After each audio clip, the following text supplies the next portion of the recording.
Assalamualaikum warahmatullahi wabarakatuh, para pecinta sejarah. Alhamdulillah bertemu lagi kita di program baca buku 60 Sirah Sahabat. Dan hari ini kita masuk ke bagian kedua, ke episode kedua, yaitu Muqaddimah. Ya, tanpa berpanjang kata, kita mulai saja baca bukunya. Teman-teman semua, selamat menyimak. Mereka adalah orang-orang yang diberi petunjuk oleh Allah, dan merekalah orang-orang yang memiliki nalar. Maha benar Allah yang Maha Agung. Bismillahirrahmanirrahim. Muqaddimah. Bukan cerita bohong dan bukan dongeng sebelum tidur. Ini adalah fakta sejarah tentang sekumpulan manusia paling mulia yang muncul dalam alam akidah dan keimanan. Sejarah panjang kemanusiaan belum pernah mengalami penguatan, kejujuran, dan penelitian kebenaran seperti yang dialami oleh sepenggal masa sejarah Islam dan para tokohnya ini. Tidak henti-hentinya upaya dikerahkan untuk mempelajari sejarah mereka. Para ahli tidak mau ketinggalan setiap bisikan atau perasaan yang terjadi di masa awal itu. Mereka pasti meneliti dan mempelajarinya. Kisah mengagumkan para manusia mulia yang tidak lain adalah para sahabat Rasulullah yang kita baca dalam lembar demi lembar buku ini bukanlah dongeng, meskipun karena begitu terlihat mengagumkan seperti dongeng. Ini adalah sebuah fakta yang mencerminkan kepribadian dan seluruh kehidupan para sahabat Rasulullah. Terus berkibar dan bersinar, bukan karena subjektivitas penulisnya, tetapi itulah yang dikehendaki oleh para tokohnya, dan itulah hasil dari usaha yang telah mereka berikan untuk mencapai ketinggian dan kesempurnaan. Buku ini tentu saja belum mampu menyuguhkan kebesaran itu secara sempurna kepada para pembaca. Ia hanya melihat sisi baik dan puncak ketinggiannya. Sejarah belum pernah mencatat manusia-manusia yang membulatkan tekad dan niat untuk mencapai suatu tujuan dengan keadilan dan ketinggian, kemudian membangkitkan hidupnya untuk mencapai suatu tatanan melalui keberanian, pengorbanan, dan kerelaan, seperti yang terjadi pada mereka yang berada di sekitar Rasulullah. Mereka hadir pada saat yang tepat, yang sudah dinanti-nantikan. Ketika kehidupan sedang menunggu orang yang memperbarui nilai-nilai ruhiyahnya, mereka hadir bersama Rasul mulia memberikan kabar gembira dan kedamaian. Ketika kehidupan sedang menunggu orang yang melepas belenggu yang sedang membelit kemanusiaan, lalu membebaskannya untuk menyongsong masa depannya, mereka hadir bersama Rasul mulia sebagai para pembebas dan pejuang kemerdekaan. Bagaimanakah caranya mereka mendoktrin dunia lama dengan segala kekuasaan dan kesewenangannya, lalu mengubahnya menjadi gundukan pasir yang menakutkan? Bagaimanakah caranya dengan Al-Quran mereka mampu memimpin dunia baru yang menebarkan kedamaian, menyinarkan kebesaran, dan menggelorakan penghormatan? Di atas itu semua, bagaimanakah cara mereka dapat menyinari nurani manusia dengan tauhid dan membersihkan daki keberhalaan yang sudah melekat berabad-abad secepat cahaya? Itulah mukjizat mereka yang sebenarnya. Selain itu, sesungguhnya mukjizat mereka yang sebenarnya terwujud dalam kemampuan psikologis yang begitu besar yang mewarnai sifat utama mereka dan keimanan mereka yang tiada tara. Semua mukjizat mereka itu hanyalah percikan kecil dari mukjizat besar yang dianugerahkan kepada dunia, yaitu saat Allah menurunkan Al-Quran mulia, mengutus Rasulnya yang terpercaya, dan mengizinkan kafilah Islam menapaki jalan cahaya. Dalam buku ini, yang dalam edisi Arab sebelumnya merupakan 5 buku terpisah dan sekarang dihimpun menjadi satu buku, kami suguhkan 60 sahabat Rasulullah. Semoga salawat dan salam selalu tercurah kepada beliau dan kepada mereka semua. Sebagaimana kami sebutkan di penutup buku ini, bahwa 60 sahabat ini mewakili ribuan rekan mereka yang hidup di masa Rasulullah, beriman kepadanya dan membelanya. Dalam gambaran 60 orang ini, kita bisa melihat gambaran semua generasi sahabat Nabi SAW. Kita bisa melihat keimanan, keteguhan, kepahlawanan, dan kesetiaan mereka kepada Rasulullah. Kita bisa melihat pengorbanan yang telah mereka lakukan, penderitaan yang mereka alami, dan kemenangan yang mereka dapatkan. Kita bisa melihat peran penting yang mereka lakukan untuk membebaskan manusia dari keberhalaan nurani dan hilangnya masa depan. Dalam buku ini, pembaca tidak akan menjumpai 4 khalifah agung, Abu Bakar, Umar, Uthman, dan Ali. Berkat rahmat Allah, kisah hidup mereka sudah kami tuangkan dalam 4 buku yang sudah terbit dalam judul-judulnya, Dan Hadirlah Abu Bakar, Di Hadapan Umar, Dalam Dekapan Ali, dan Selamat Jalan Uthman. Sekarang dengan khusyuk dan penuh bahagia, marilah kita mendekat kepada manusia-manusia mulia ini untuk menyambut teladan termulia dan terindah dalam sejarah kemanusiaan. Di balik baju yang sangat sederhana itu, kita akan melihat kebesaran dan bimbingan terbaik yang pernah dialami oleh dunia ini. Kita akan saksikan kafilah kebenaran melipat dunia lama dan memenuhi rongga langit dengan bendera baru yang mengibarkan pengesaan Sang Pencipta dan pembebasan para makhluk dari perbudakan dan penghambaan. Khalid Muhammad Khalid. Cahaya yang mereka ikuti. Guru tipe apakah dia? Manusia tipe apakah dia? Dialah manusia yang dipenuhi kebesaran, kejujuran, dan ketinggian. Orang-orang yang terpesona dengan kebesarannya memang dimaklumi. Mereka yang telah mempertaruhkan nyawa untuknya benar-benar telah beruntung. Dialah Muhammad, putra Abdullah, seorang Rasul yang diutus Allah kepada seluruh manusia di panggung kehidupan ini. Rahasia apa yang dia miliki hingga bisa memimpin seluruh umat manusia? Tangan apa yang dia miliki? Setiap kali tangan itu ditengadahkan ke langit, maka seluruh pintu rahmat, nikmat, dan hidayah terbuka lebar.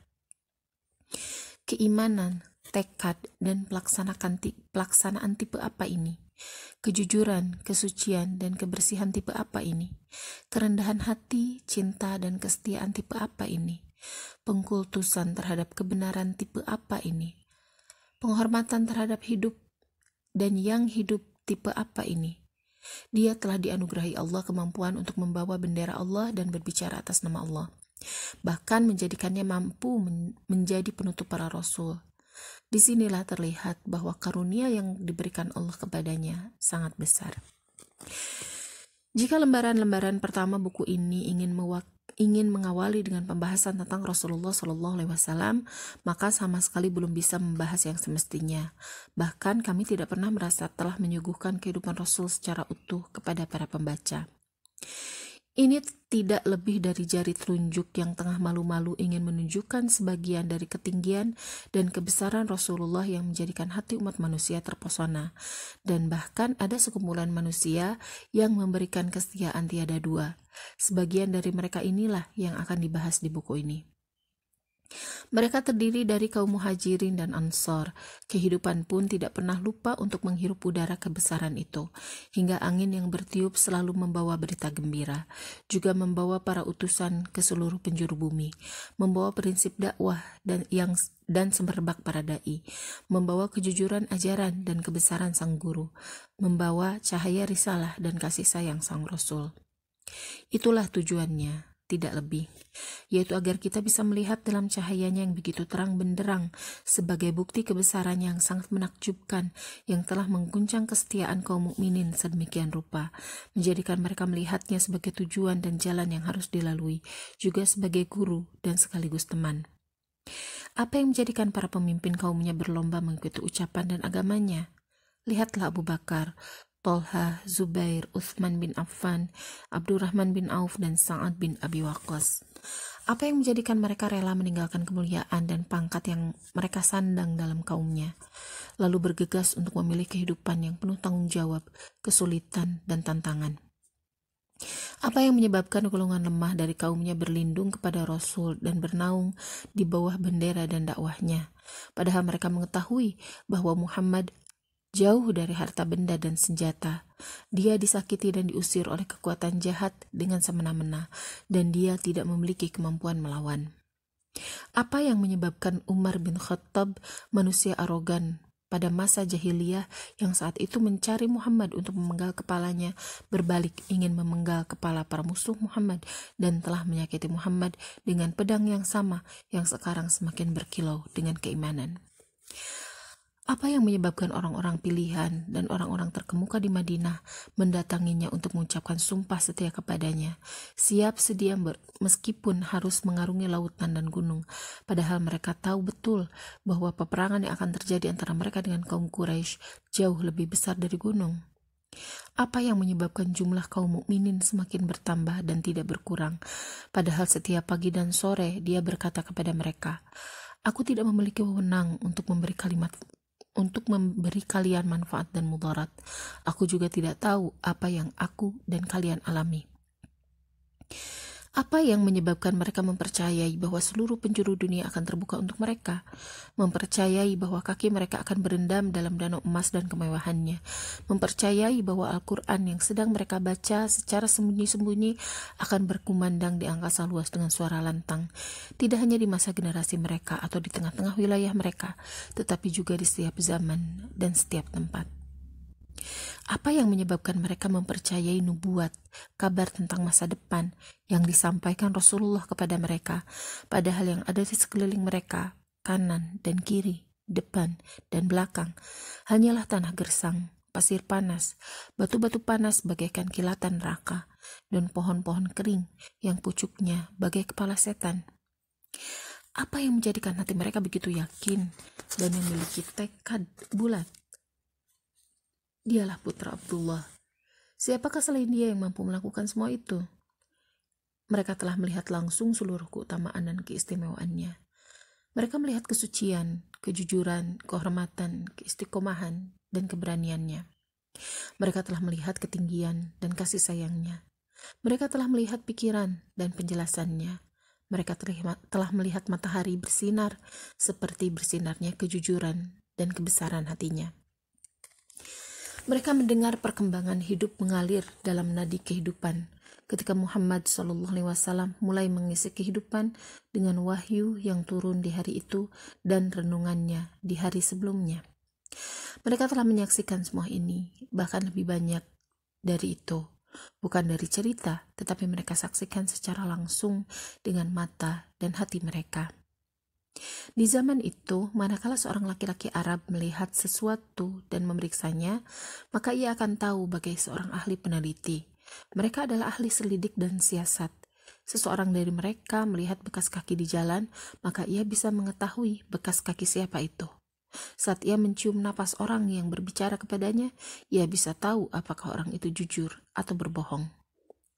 Mereka melihat Muhammad SAW sejak ia dilahirkan ke muka bumi. Tak ada sedikit pun sisi kehidupan yang tersembunyi hingga masa kecilnya yang semestinya hanya diketahui keluarga dan orang tuanya. Tetapi masa kecil Muhammad terlihat jelas oleh seluruh penduduk Mekah, sebab masa kecilnya tidak seperti anak-anak yang lain. Masa kecil yang menjadi pusat perhatian. Kedewasaannya telah hadir jauh-jauh hari sebelum usianya beranjak dewasa. Masa bermainnya tergantikan oleh keseriusan. Sebagai contoh, dahulu orang-orang Quraisy membicarakan cucu Abdul Muthalib yang tidak mau bergabung dengan anak-anak lain yang sedang bermain dan bercanda. Setiap kali ia diajak bergabung, ia menjawab, "Bukan untuk ini aku diciptakan."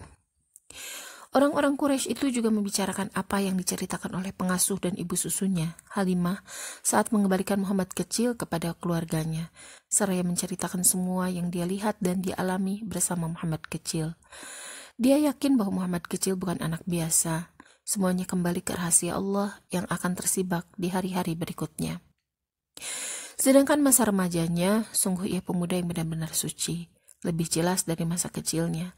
Ia seorang remaja yang menjadi buah bibir kaumnya dan menjadi pusat perhatian mereka. Adapun di masa dewasanya, ia benar-benar menjadi pusat perhatian seluruh mata, telinga, dan hati. Di atas semua itu, ia adalah nurani masyarakat dan kaumnya. Mereka menjadikan perilaku dan tingkah lakunya sebagai tolak ukur kebenaran, kebaikan, dan keindahan. Jadi, kehidupannya jelas dan terbaca. Sejak lahir hingga meninggal dunia. Semua pandangan, semua langkah, semua kata, semua gerak, bahkan semua mimpi, cita-cita, dan lintasan pikirannya sejak ia hadir di dunia adalah pentas untuk menjadi milik semua orang.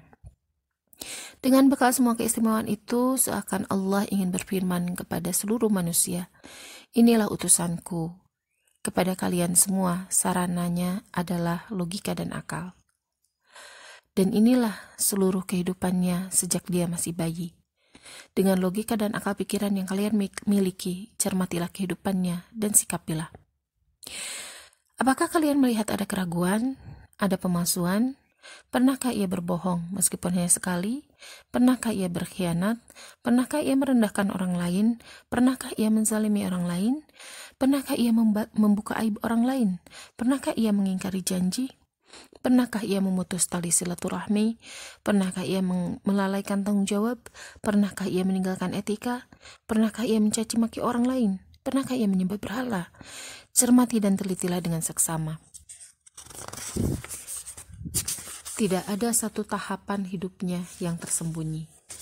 Jika kehidupannya seperti yang kalian lihat, begitu bersih, jujur, dan luhur, apakah mungkin setelah usianya mencapai 40 tahun, ia berubah menjadi pembohong?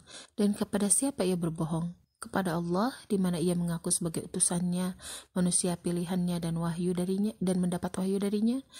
Bukti dan saksi hidup akan mengatakan, tidak mungkin. Begitu juga dengan logika dan akal pikiran.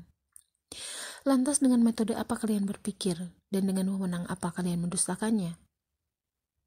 Menurut hemat kami, inilah yang menjadi titik tolak kaum mukminin generasi pertama untuk segera mengikuti Muhammad, baik dari kaum muhajirin maupun ansar. Sungguh titik tolak yang kuat dan cermat. Tidak menjadi kesempatan untuk ragu-ragu dan menunda-nunda, karena manusia dengan perjalanan hidup cemerlang seperti itu tidak mungkin berbohong atas nama Allah. Dengan mata hati yang tajam seperti itu, orang-orang mukmin generasi pertama itu menemukan cahaya Allah, lalu mengikutinya. Mereka akan memuji mata hati mereka ketika di kemudian hari mereka melihat Rasulullah SAW ditolong oleh Allah.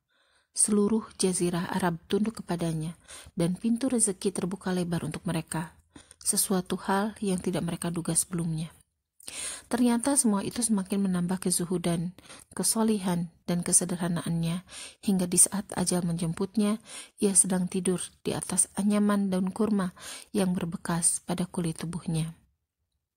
Mereka akan memuji mata hati mereka ketika di kemudian hari mereka melihatnya berada di atas mimbar dan bersabda sambil menangis, padahal panji-panjinya telah berkibar dengan gagah di angkasa luas. Barang siapa yang pernah kupukul punggungnya, maka inilah punggungku, balaslah. Barang siapa yang pernah kuambil hartanya, maka inilah hartaku, ambillah. Mereka akan memuji mata hati mereka ketika di kemudian hari mereka melihatnya menolak Abbas, pamannya, yang meminta sesuatu jabatan. Ia menjawab dengan lembut, "Demi Allah, wahai paman, kita tidak memberikan jabatan kepada orang yang meminta atau menginginkannya." Mereka akan memuji mata hati mereka ketika di kemudian hari mereka melihatnya tak hanya turut merasakan haus dan lapar yang mereka rasakan, tetapi bahkan membuat satu prinsip untuk diri dan keluarganya. Prinsip itu adalah, hendaklah Nabi dan keluarganya yang pertama kali lapar jika masyarakat kelaparan, dan yang terakhir kali kenyang jika masyarakat bisa makan dengan kenyang. Memang orang-orang mukmin angkatan pertama itu semakin memuji mata hati mereka yang tidak salah dalam memilih. Sebelumnya mereka menambah syukur mereka kepada Allah yang telah memberi mereka keimanan. Dan mereka akan menyaksikan bahwa perjalanan hidup Rasulullah yang menjadi bukti terbaik atas kebenarannya ketika ia berkata kepada mereka, "Sesungguhnya aku ini adalah utusan Allah kepada kalian." Bahwa perjalanan hidupnya benar-benar luhur. Keluhuran dan kesuciannya adalah bukti terbaik atas kebenaran Sang Maha Guru dan Sang Rasul mulia. Keluhuran dan ketinggian tidak pernah menurun. Ia tetap tinggi dan luhur, sejak dalam buayan hingga ke liang lahat. Sepanjang perjalanan hidupnya dan setelah sampai ke puncak, terlihat jelas bagai cahaya siang bahwa sang pelaku kehidupan itu dan sang pengemban risalah itu sama sekali tidak menginginkan kedudukan, harta, atau kepemimpinan. Bahkan ketika kedudukan, harta, dan kepemimpinan datang kepadanya dengan pasrah, ia menolak. Ia lebih memilih cara hidupnya yang telah ia pilih sejak semula, menjadi hamba Allah yang khusyuk beribadah dan jauh dari segala kemewahan dunia. Sedikit pun ia tidak pernah bergeser dari tujuan hidupnya yang luhur itu. Ia tidak pernah mengingkari janjinya kepada Allah, senantiasa dalam ibadah dan dalam jihad. Jika malam telah beranjak menuju separuh kedua, ia mulai bangun wudhu, lalu bermunajat kepada Tuhannya dan menangis. Ia salat dan menangis. Harta datang kepadanya bertumpuk-tumpuk, tapi sedikit pun ia tidak bergeming dari pola hidupnya. Yang diambilnya hanya seperti yang diambil oleh rakyat paling bawah dan paling miskin. Saat meninggal dunia, baju besinya di tangan orang lain sebagai barang jaminan atas utangnya. Seluruh negeri tunduk menerima dakwahnya. Kebanyakan raja-raja membaca dengan takut dan tunduk surat ajakan masuk Islam yang dikirimnya. Namun sedikit pun kesombongan dan kesewenangan tidak mampu lewat di depannya, meskipun dari jarak yang cukup jauh. Ketika beberapa orang datang menemuinya dengan gemetar ketakutan, ia berkata kepada mereka, "Jangan takut, ibuku hanyalah seorang wanita yang biasa makan dendeng di Mekah." Semua musuh Islam telah meletakkan senjata mereka. Mereka pasrah untuk menerima hukuman yang layak untuk mereka. Sementara itu 10.000 pedang terhunus di tangan kaum muslimin yang telah berhasil menaklukkan Mekah. Namun ia berkata, "Pergilah kalian semua bebas." Bahkan ia mengharamkan dirinya untuk melihat kemenangan yang ia peroleh dengan semua kehidupannya, padahal ia layak untuk menyaksikan kemenangan itu. Setelah berhasil membebaskan kota Mekah, ia berjalan dengan menunduk hingga kaum muslimin sulit melihat wajahnya. Ia berjalan menunduk sambil memanjatkan puji syukur kepada Allah, dan matanya tidak berhenti menangis. Ia panjatkan puji syukur dengan malu-malu kepada Allah yang maha tinggi dan maha besar, hingga sampai di Ka'bah dan berhadapan dengan berhala-berhala yang begitu banyak. Lalu ia mengangkat palu besarnya dan berkata, "Kebenaran telah datang, dan sirnalah kebatilan. Sesungguhnya kebatilan itu benar-benar sirna." Masih adakah keraguan terhadap risalah yang diembannya? Seorang manusia yang membaktikan hidupnya untuk dakwah tanpa ada kepentingan pribadi, baik itu kekayaan, jabatan, pangkat, maupun pengaruh. Bahkan namanya yang terukir indah dalam sejarah juga tidak pernah dipikirkan, karena yang ia yakini hanyalah keabadian di sisi Allah. Seorang manusia yang menghabiskan hidupnya dari kecil hingga usia 40 tahun dalam kesucian dan renungan, kemudian dari usia 40 tahun sampai penghujung usia dalam ibadah, hidayah, jihad, dan perjuangan, hingga pintu-pintu dunia terbuka untuknya. Lalu ia menolak semua kemegahan dunia yang semu itu. Ia lebih memilih jalan hidupnya yang telah ia pilih sejak dulu, ibadah dan dakwah. Mungkinkah orang seperti ini menjadi pembohong? Untuk apa ia berbohong? Sungguh, manusia seperti ini tidak mungkin berbohong. Sungguh, Rasul seperti ini tidak mungkin berbohong. Kami sudah katakan bahwa logika dan akal pikiran dari dulu hingga kini adalah bukti terbaik atas kebenaran Muhammad SAW ketika berkata, "Sesungguhnya aku ini utusan Allah." Tidak masuk akal orang yang perjalanan hidupnya seperti ini akan berbohong terhadap Allah. Jadi orang-orang mukmin angkatan pertama yang bergegas menerima dakwahnya dan yang sebentar lagi kita berkesempatan mengenal sedikit dari sejarah mereka pada lembaran-lembaran buku ini memiliki bukti kuat dari logika dan akal pikiran. Tentu setelah hidayah dari Allah. Itulah dia Muhammad SAW sebelum diangkat menjadi Rasul dan sesudah menjadi Rasul. Itulah dia Muhammad sejak dalam buayan sampai saat ajal menjemputnya. Apakah dalam sejarah panjang itu kalian menjumpai sesuatu yang meragukan? Tentu tidak akan kalian jumpai. Sekarang marilah kita berhenti sejenak di tahun-tahun pertama dari kerasulannya. Itulah tahun-tahun keteduhan, kejujuran, dan kebesaran yang jarang kita jumpai bandingannya dalam sejarah. Itulah tahun-tahun yang mengungkapkan sifat-sifat mulia yang dimiliki sang guru dan pembimbing seluruh umat manusia, lebih banyak dari tahun-tahun yang lain. Itulah tahun-tahun yang merupakan pengantar dari sebuah buku yang hidup, yaitu buku kehidupan dan kepahlawanannya, bahkan merupakan pengantar bagi mukjizat-mukjizatnya. Di tahun-tahun itu Rasulullah hanya sendirian, telah meninggalkan semua suasana santai, tentram dan damai.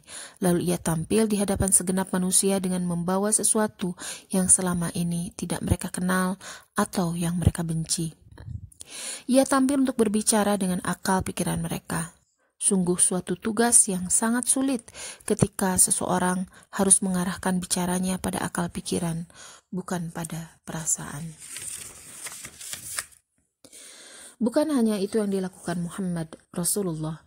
Berdialog dengan akal pikiran bisa menjadi pekerjaan yang mudah ketika Anda melakukannya terhadap masyarakat yang memiliki tradisi dan cita-cita yang sama. Akan tetapi, ketika Anda berbicara dengan mereka dari masa depan yang cukup jauh, di mana Anda melihatnya sedangkan mereka tidak melihatnya, Anda merasakannya sedangkan mereka tidak merasakannya, maka sungguh pekerjaan itu menjadi sangat sulit. Memang benar ketika Anda berbicara dengan akal pikiran mereka dengan tujuan merobohkan sendi kehidupan mereka secara ikhlas dan jujur tanpa mengharapkan kedudukan, harta, atau ambisi pribadi, maka ini adalah pekerjaan penuh resiko yang hanya bisa dilakukan oleh para da'i yang sangat tegar dan para rasul. Rasulullah adalah pahlawan dan maha guru di medan ini.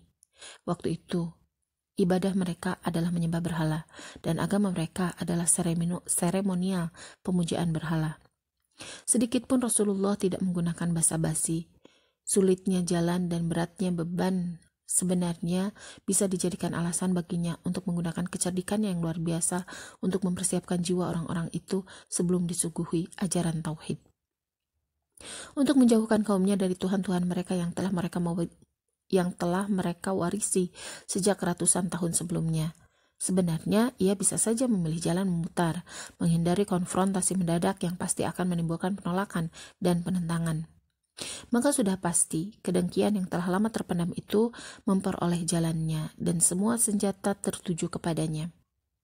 Tetapi ia tidak melakukannya, dan ini adalah bukti bahwa ia adalah seorang rasul. Ia mendengar suara dari langit tertuju ke hatinya. Bangunlah, maka ia bangun, dan sampaikanlah, maka ia sampaikan dakwahnya tanpa basa-basi atau lari. Dari detik pertama, ia menyuguhkan inti risalah dan permasalahannya kepada mereka. Wahai segenap saudaraku, aku ini utusan Allah kepada kalian, agar kalian menyembahnya dan tidak mempersekutukannya dengan apapun. Sesungguhnya berhala-berhala ini sama sekali tidak berguna, tidak mampu memberi mudarat ataupun manfaat. Dari detik pertama, ia menyuguhkan kata-kata yang jelas ini kepada mereka. Dari detik pertama, ia berhadapan dengan peperangan dahsyat yang telah ditakdirkan akan diterjuninya sampai ia berpisah dengan dunia. Apakah orang-orang beriman angkatan pertama masih memerlukan dorongan lain untuk berbaiat kepada Rasulullah? Adakah nurani yang tidak tergerak oleh pemandangan yang luar biasa dan tiada duanya ini? Seorang laki-laki yang dikenal sebagai orang yang memiliki akal pikiran sempurna dan akhlak sempurna, berdiri seorang diri menghadapi kaumnya. Ia mengemban dakwah yang terasa begitu dahsyat, bahkan gunung pun terbelah jika memikulnya. Kata-kata yang keluar dari mulutnya begitu menggelegar, seakan membawa semua kekuatan masa depan, seluruh kehendak dan kemauan kuatnya. Seakan-akan suara takdir yang ingin mengumumkan keputusannya. Oh, ini hanya kilatan kebaikan. Setelah itu, Muhammad SAW kembali kepada dirinya, menyembah Tuhannya sesukanya, membiarkan berhala-berhala kaumnya tetap berada di tempatnya dan tidak lagi mengusik agama mereka. Jika ada pikiran semacam ini yang berkelebat di benak orang-orang saat itu, maka Muhammad SAW segera menangkis pikiran itu. Ia tegaskan kepada masyarakat saat itu bahwa dia adalah utusan Allah yang mempunyai tugas menyampaikan dakwahnya dan tidak bisa diam berpangku tangan atau menyembunyikan cahaya dan kebenaran yang telah diperolehnya. Bahkan seluruh kekuatan dunia tidak akan mampu membungkam dan menghalanginya, karena yang menyuruhnya bicara, menggerakkannya, dan membimbing langkahnya adalah Allah Subhanahu wa Ta'ala. Jawaban dari orang-orang Quraisy datang dengan cepat, seperti kilatan api tertiup angin kencang. Tekanan dan penderitaan mulai mengalir menimpa dirinya. Padahal selama ini ia selalu menjadi tumpuan penghormatan. Rasulullah Shallallahu Alaihi Wasallam mulai menyampaikan pelajaran pertamanya dengan kemampuan seni mendidik yang istimewa dan semangat berkorban yang luar biasa. Suatu pemandangan yang memenuhi ruang dan waktu, bahkan sepanjang perjalanan sejarah. Orang-orang Mekah yang nuraninya masih hidup, semuanya terpesona dan kagum, lalu datang mendekat. Mereka mendapatinya sebagai seorang yang luhur. Mereka tidak mengerti apakah kepalanya memanjang hingga bisa menyentuh langit, ataukah langit yang turun ke bawah lalu meletakkan mahkota di atas kepalanya. Mereka melihat usaha mati-matian, ketegaran, dan keluhuran. Dan yang paling mempesona adalah saat mereka melihat para pembesar Quraisy mendatangi Abu Thalib dan berkata, "Wahai Abu Thalib, engkau adalah seorang yang kami tuakan, kami hormati, dan kami muliakan. Kami telah memintamu agar melarang keponakanmu itu, tetapi rupanya tidak kau indahkan. Sungguh demi Tuhan, kami sudah tidak sabar lagi mendengar cemoohan terhadap nenek moyang kami, ejekan terhadap pola pikir kami, dan penghinaan terhadap Tuhan-Tuhan pujaan kami. Jika engkau tidak bersedia mencegah perbuatannya itu, maka biarlah kami bertindak sendiri dan jangan ikut campur. Kita lihat siapa di antara dua kelompok yang akan hancur." Abu Thalib pun segera menemui keponakannya itu dan berkata, "Wahai keponakanku, kaummu telah mendatangiku dan membicarakan semua perbuatanmu. Pertimbangkanlah keberadaanku dan keberadaanmu. Jangan kau membebaniku dengan beban yang tidak mampu kupikul." Coba bayangkan sikap apa yang diambil Rasulullah. Seseorang yang selama ini sendirian membelanya, sepertinya akan berlepas tangan. Atau tampaknya ia tidak siap dan tidak mampu menghadapi Quraisy yang telah menyiapkan semua gigi taringnya. Ternyata Rasulullah tidak ragu-ragu dalam menjawab dan semangatnya juga tidak melemah. Jawabannya adalah tidak. Dan ia tidak mencari kata-kata yang dapat memantapkan keyakinannya.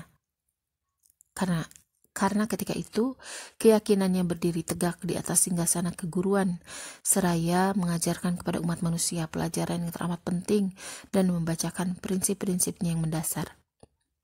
Demikianlah ia berbicara, dan kita tidak tahu apakah yang berkata itu manusia, ataukah seluruh alam ini yang sedang berdendang. Ia berkata, "Wahai paman, seandainya mereka meletakkan matahari di tangan kananku dan bulan di tangan kiriku agar aku meninggalkan tugas ini, maka aku tidak akan meninggalkannya sampai aku berhasil atau mati dalam menunaikannya. Semoga kesejahteraan senantiasa menyertaimu, wahai Nabi, begitu juga rahmat dan berkah dari Allah. Wahai para pemimpin tokoh, ucapanmu sungguh bagai para tokoh." Dengan segera Abu Thalib mengumpulkan kembali segala keberaniannya dan keberanian nenek moyangnya. Digenggamnya erat-erat tangan kanan keponakannya dan berkata, "Katakanlah apa yang kamu sukai. Demi Tuhan, aku tidak akan menyerahkanmu karena sesuatu apapun." Meskipun sang paman memiliki kemampuan untuk melindunginya, ternyata Muhammad SAW tidak meminta perlindungan dari pamannya. Bahkan dialah yang menebarkan perlindungan, ketentraman, dan keteguhan kepada sekelilingnya. Siapapun orangnya, jika memiliki budi, ketika menyaksikan pemandangan seperti ini, pasti hatinya tergugah, lalu mendekat kepada Muhammad SAW dengan cinta kasih, keimanan, dan semangat pembelaan. Ketabahan hatinya dalam membela kebenaran, keteguhannya dalam mengemban risalah dakwah, dan ketegarannya dalam menghadapi bahaya di jalan Allah bukan karena ambisi pribadi atau keuntungan duniawi. Patut mempesona akal pikiran yang cerdas dan membangun akal pikiran yang masih hidup. Tidak hanya sampai di sana, mengikuti cahaya yang bersinar, suara yang memanggil, dan bergegas mendekati orang jujur dan terpercaya itu yang telah datang untuk menyucikan dan memberikan petunjuk. Orang-orang melihatnya terancam bahaya dari segenap penjuru. Hiburan yang selama ini diterima dari Abu Thalib pamannya, dan Khadijah istrinya sudah tidak ada lagi karena keduanya telah meninggal dunia.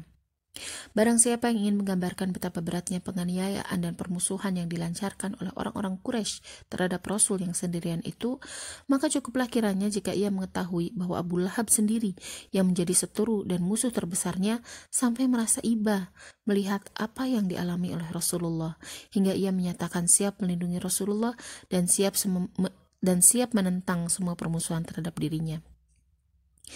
Akan tetapi Rasulullah menolak pembelaan Abu Lahab. Rasulullah tetap tegar, tetap berjuang suka tenaga. Tidak ada yang membelanya dari bahaya yang ia alami karena tidak seorang pun mampu menolongnya dari bahaya itu. Bahkan Abu Bakar yang merupakan seorang tokoh besar pun hanya bisa menangis. Suatu hari Rasulullah pergi ke Ka'bah. Ketika ia sedang tawaf, tiba-tiba beberapa orang bangsawan Quraisy yang sedang mengintai kedatangannya melompat dan mengepungnya. Mereka berkata, "Kamu yang mengatakan begini dan begitu terhadap Tuhan-Tuhan kami?" Dengan tenang ia menjawab, "Benar, aku yang mengatakannya." Mereka mencengkram pangkal bajunya. Sambil menangis, Abu Bakar mendekati mereka dan berkata, "Apakah kalian akan membunuh seorang laki-laki hanya karena ia mengatakan bahwa Tuhannya adalah Allah?" Siapa saja yang melihat apa yang menimpa Rasulullah di Taif, maka ia akan melihat bukti-bukti kebenaran dan pengorbanannya yang memang pantas ia miliki. Ia pergi ke suku Thaqif untuk mengajak mereka menyembah Allah yang Maha Esa dan Maha Perkasa. Apakah tidak cukup baginya apa yang ia alami dari keluarga dan kerabatnya? Apakah ia tidak takut mendapat penganiayaan yang jauh lebih berat dari kaum yang akan ia datangi, yang antara dirinya dengan mereka tak ada hubungan keluarga? Tidak, ia sama sekali tidak takut karena resiko sama sekali tidak masuk dalam perhitungannya. Tuhannya yang Maha Tinggi telah memerintahkan kepadanya, tugasmu adalah menyampaikan. Ia teringat suatu hari ketika ejekan kaumnya kepadanya semakin meningkat, lalu ia pulang ke rumahnya, menyelimuti dirinya di tempat tidur dalam keadaan duka dan kecewa. Tiba-tiba suara langit mengetuk pintu hatinya. Wahyu pun turun menyampaikan perintah yang sebelumnya telah disampaikan di Gua Hiro. "Hai orang-orang yang berselimut, bangun dan sampaikanlah peringatan." Jadi ia adalah seseorang yang bertugas menyampaikan dan memberikan peringatan. Ia adalah seorang rasul yang tak peduli pada bahaya dan tidak boleh berpangku tangan. Ia harus pergi ke Taif untuk menyampaikan ajaran Allah kepada penduduknya. Di sana ia dikepung oleh para pembesar suku itu. Ternyata mereka lebih jahat dari kawan-kawan mereka di Mekah. Mereka hasut anak-anak dan orang-orang bodoh. Mereka sudah tidak mengindahkan lagi karakter utama bangsa Arab, yaitu menghormati tamu dan melindungi orang yang meminta perlindungan. Mereka menyuruh anak-anak dan orang-orang bodoh mengejar dan melempari Rasulullah dengan batu. Inilah dia orang yang pernah ditawari orang-orang Quraisy untuk dijadikan orang terkaya di seluruh tanah Arab dan dijadikan raja bangsa Arab. Namun ia menolaknya dengan jawaban, "Aku ini hanyalah hamba dan utusan Allah." Sekarang ia berada di Taif, berlindung di sebuah kebun dari kejaran orang-orang bodoh itu. Tangan kanannya menengadah ke langit berdoa kepada Tuhannya, sedangkan tangan kirinya menutupi wajahnya agar tidak terkena lemparan batu. Ia bermunajat kepada pencipta dan pelindungnya. "Asalkan engkau tidak murka kepadaku, maka aku tidak peduli. Hanya saja keselamatan darimu akan lebih melapangkan hambamu ini." Memang beliau adalah Rasul yang tahu bagaimana cara memohon kepada Allah dengan sopan. Saat ia mengatakan tidak peduli terhadap penderitaan yang ia alami demi menegakkan ajaran Allah, ia juga menyatakan bahwa dirinya sangat memerlukan keselamatan dari Allah. Dalam keadaan seperti ini, ia tidak membanggakan ketabahan dan keberaniannya. Ia juga tidak menyombongkan diri. Karena menyombongkan diri dalam situasi seperti ini bisa jadi bermakna merasa berjasa kepada Allah. Dan Muhammad pasti mengetahui hal ini. Oleh sebab itu, cara terbaik untuk mengatakan ketabahan dan keberaniannya dalam situasi seperti ini adalah doa dengan segala kerendahan hati. Begitulah dengan penuh rendah hati ia berdoa kepada Tuhannya. "Ya Allah, kuadukan kepadamu ketidakberdayaanku, sedikit siasatku, dan ketidakmampuanku menghadapi orang-orang itu. Wahai yang Maha Pengasih di atas semua yang memiliki kasih, Engkaulah pelindung orang-orang yang lemah. Engkau juga pelindungku. Kepada siapakah diriku Engkau serahkan? Apakah kepada orang jauh yang akan menerimaku dengan wajah masam, ataukah kepada musuh yang sewenang-wenang kepadaku? Tetapi asalkan engkau tidak murka kepadaku, maka aku tidak peduli. Hanya saja keselamatan darimu akan lebih melapangkan hambamu ini. Aku berlindung kepada cahaya wajahmu yang menerangi kegelapan dan menjamin kebaikan dunia akhirat. Aku berlindung dari amarah dan kebencianmu. Bagimu segala keridhaan sampai aku memperoleh ridhamu. Tiada daya dan kekuatan kecuali denganmu. Kesetiaan jenis apa yang dimiliki Rasulullah terhadap dakwahnya, padahal ia seorang diri. Kemanapun ia berjalan, ia selalu berhadapan dengan bahaya dan tipu daya. Tidak ada satupun dari sarana kehidupan duniawi yang dapat mengukur perjuangannya, tetapi ia tetap gigih, tegar, dan setia. Ketika kembali ke Mekah dari Thaif, tidak ada sedikit pun rasa terpukul dan putus asa di wajahnya.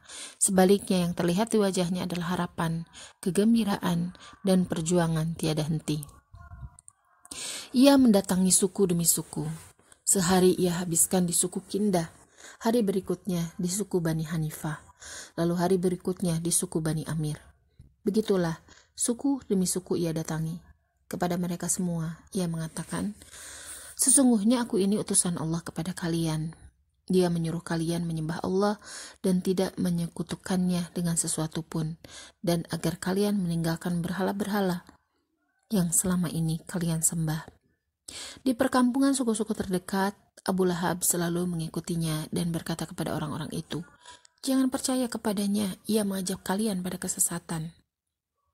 Dalam situasi sulit seperti itu, saat ia mencari orang-orang yang mau beriman dan menjadi pembela Islam, lalu mendapati perlawanan dan permusuhan, ia tetap menolak setiap tawar-menawar. Ia menolak jika keimanan ditukar dengan keuntungan duniawi, meskipun hanya sekedar janji untuk diberikan jabatan atau kekuasaan. Di hari-hari yang sulit itu, ia mendatangi perkampungan Bani Amir bin So'so'ah. Ia berbicara tentang Allah Subhanahu wa Ta'ala dan membacakan beberapa firman-Nya. Mereka bertanya kepadanya, boleh saja kami bersumpah setia kepadamu tentang urusan ini. Namun setelah Allah memberikan kemenangan kepadamu terhadap orang-orang yang menentangmu, maka kamilah yang berhak menguasai urusan ini sepeninggalmu. Bagaimana? Lalu Rasulullah SAW menjawab, urusan ini milik Allah. Dialah yang akan memberikan kepada siapa yang Dia kehendaki. Mendengar jawaban itu, mereka pun bubar dan berkata, kalau begitu kami tidak memerlukan apa yang kamu bawa ini. Rasulullah SAW pergi meninggalkan mereka untuk mencari orang-orang yang mau beriman tanpa menukar keimanannya dengan harga yang sangat murah. Ada beberapa orang yang telah beriman kepada dakwah yang dibawa Muhammad. Walaupun jumlah mereka sangat sedikit, ia menemukan pelipur lara dan persahabatan. Hanya saja orang-orang Quraisy telah memutuskan agar setiap suku menyiksa warganya yang beriman. Maka secara tiba-tiba siksaan pun menerpa orang-orang beriman bagai angin topan yang tidak terkendali. Semua bentuk siksaan mereka timpakan kepada kaum muslimin. Saat itulah turun perintah yang tidak disangka sebelumnya. Muhammad SAW menyuruh semua kaum muslimin hijrah ke Habasyah dan ia sendiri tetap tinggal di Mekah menghadapi semua bentuk permusuhan. Mengapa ia tidak ikut hijrah dan menyebarkan ajaran Allah di tempat lain? Bukankah Allah Tuhan semesta alam dan bukan Tuhan bangsa Quraisy saja? Atau mengapa mereka tidak dibiarkan berada di dekatnya?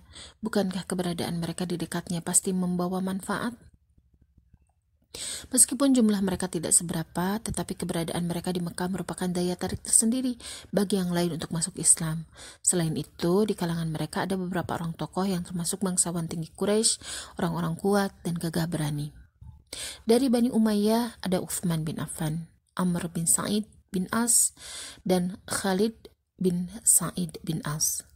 Dari Bani Asad terdapat Zubair bin Awam, Aswad bin Naufal, Yazid bin Jam'ah, dan Amr bin Umayyah. Dari Bani Zuhra terdapat Abdurrahman bin Auf, Amr bin Abi Waqqas, Malik bin Uhaib, dan Muttalib bin Azhar.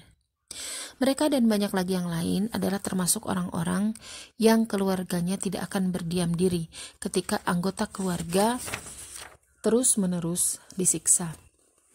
Mengapa Rasulullah SAW tidak menahan mereka untuk tetap berada di dekatnya agar dapat menjadi pembela sekaligus menjadi sumber kekuatannya tersendiri? Disinilah terlihat keluhuran Muhammad Rasulullah.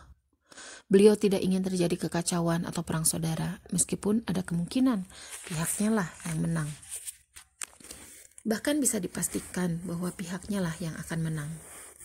Di sini, sisi kemanusiaan dan kasih sayang terlihat nyata. Ia tidak tega melihat orang-orang disiksa karena menjadi pengikutnya, meskipun ia sangat sadar bahwa pengorbanan merupakan syarat mutlak dalam setiap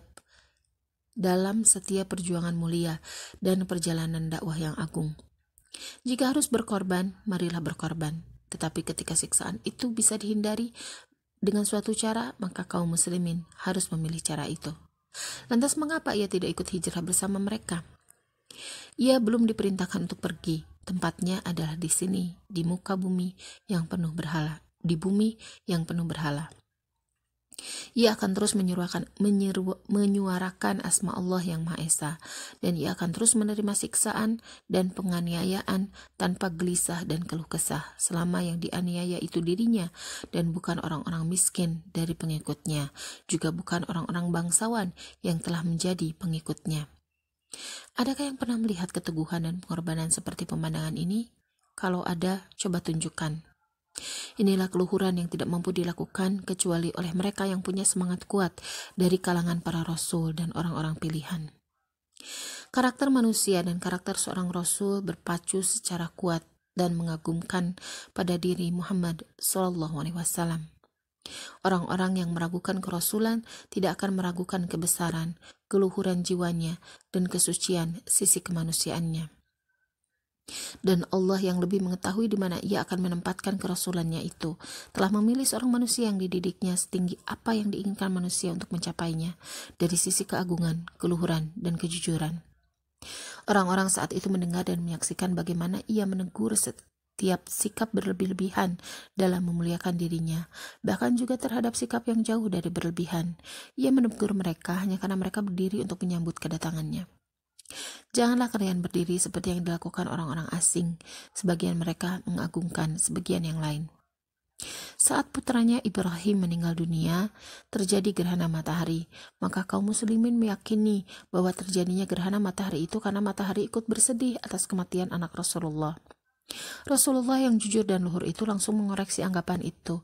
Sebelum menjadi tahayul, ia berpidato di hadapan kaum muslimin. Sesungguhnya matahari dan bulan merupakan dua tanda dari tanda-tanda Allah. Gerhana yang terjadi bukan karena kematian atau kelahiran seseorang. Ia adalah tumpuan bagi akal pikiran manusia, dan menjaga kepercayaan ini jauh lebih berharga daripada kemuliaan dan penghormatan sepenuh bumi. Muhammad SAW sadar sepenuhnya bahwa ia hadir ke dunia manusia untuk melakukan perubahan.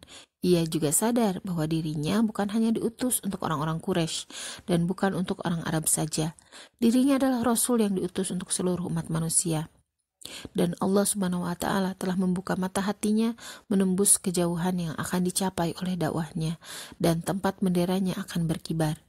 Ia benar-benar telah menjadi masa depan agama yang ia sampaikan, melihat bahwa Islam akan tetap eksis sampai Allah mewariskan bumi dan segala isinya. Meskipun begitu, ia tidak pernah melihat dirinya, agamanya, dan keberhasilannya yang tiada dua, kecuali ibarat satu batu bata dalam sebuah bangunan. Hal ini dinyatakan sejelas-jelasnya oleh Rasul mulia ini dalam ucapannya, "Perumpamaan diriku dengan para nabi sebelumku adalah seperti seseorang yang membangun sebuah rumah, lalu diselesaikan dengan bagus dan indah. Hanya saja ada satu bata di salah satu pojoknya belum terpasang. Orang-orang berkeliling dan terpesona oleh bangunan itu sambil berkata, 'Andai saja batu itu sudah terpasang, maka akulah batu bata itu. Aku adalah penutup para nabi.' Semua kehidupan yang ia jalani, semua jihad dan kepahlawanannya, semua kebesaran dan kesuciannya, semua kemenangan yang telah dicapai oleh Islam sewaktu hidupnya, dan semua kemenangan yang diketahuinya akan dicapai setelah ia wafat, baginya semua itu tidak lebih dari batu bata sebuah bangunan tinggi dan kokoh. Ia sendiri yang telah menyatakan hal itu. Bahkan berulang kali ia bertegas. Ia tidak memanfaatkan ucapan ini sebagai sikap tawadhu untuk menyirami jiwanya yang haus akan kebesaran. Akan tetapi, itulah gambaran yang sebenarnya, dan itu harus ia sampaikan, karena menyampaikan kebenaran adalah bagian dari inti risalah yang dibawanya. Meskipun tawadhu adalah karakter Muhammad SAW, namun sifat tawadhu bukan merupakan bukti atas kebesarannya, karena kebesaran Muhammad telah mencapai puncak dan menjadi karakter, sehingga tidak memerlukan hal lain untuk membuktikannya. Dialah guru seluruh umat manusia dan penutup para nabi. Saat ia masih hidup, orang-orang melihatnya sebagai cahaya berbentuk manusia yang hidup di antara mereka. Setelah ia wafat, dunia tetap mengenangnya. Sekarang, saat kita berangkat untuk menemui beberapa orang sahabatnya yang mulia di halaman-halaman berikut, di mana kita akan terpesona oleh keimanan, pengorbanan, dan tujuan hidup mereka. Semua itu sulit dicari tandingannya, maka mudah bagi kita untuk mengetahui faktor penyebabnya. Penyebabnya hanya satu, yaitu cahaya yang mereka ikuti. Dialah Muhammad yang telah dibekali Allah dengan kemampuan melihat kebenaran dan kebesaran jiwa, sehingga hidup ini menjadi bernilai dan masa depan manusia menjadi jelas. Wallahu a'lam bishawab. Terima kasih sudah menyimak. Mohon maaf apabila ada kesalahan. Wassalamualaikum warahmatullahi wabarakatuh.